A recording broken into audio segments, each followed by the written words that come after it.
Donc je vous laisse modifier, vous avez cliqué avec la flèche noire à côté de la page et vous allez double-cliquer sur corps du texte body nouveau version 2. Il y a évidemment que sur la page 10 qu'il a été appliqué pour qu'on puisse faire nos tests. Donc c'est la page 10 qu'il faut regarder quand on modifie ça. Vous allez choisir un autre caractère. Ah, évidemment, ne faites pas des fantaisies comme ça, à moins que vous ayez une très bonne raison. Ça, c'est évidemment pourri. Typiquement, on voit ça chez les jeunes étudiants en infographie dans le secondaire. Ils vont mettre aussi des polices gothiques partout. Ah, c'est tellement chouette. Donc, faut faire gaffe, quoi.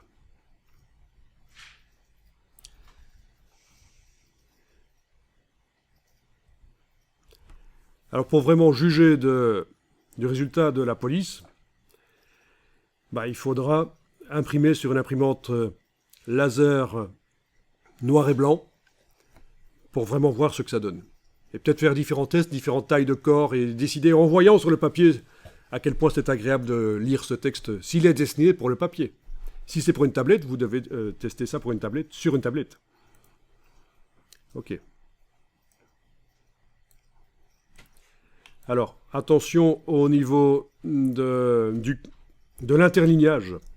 Si vous modifiez l'interlignage et que vous passez au-delà de 17, vous risquez d'obtenir ça. Le texte se met sur une ligne sur deux de la grille de ligne de base. Logique, vous avez demandé un interlignage de texte qui est supérieur à la distance entre deux lignes de la grille de ligne de base. Donc InDesign fait ce qu'il peut. Il met le texte sur la grille, mais une ligne sur deux. Donc l'interlignage, si vous le modifiez, 18 ici par exemple, il va falloir aller modifier la valeur de grille de ligne de base, dans préférence grille. Mais ne le faites pas, gardez l'interlignage 17, sinon ça nous complique tout. Donc vous pouvez modifier la taille du corps si vous voulez, mais l'interlignage reste à 17.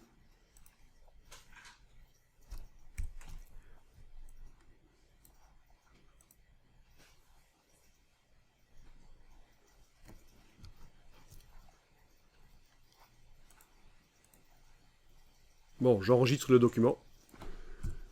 222.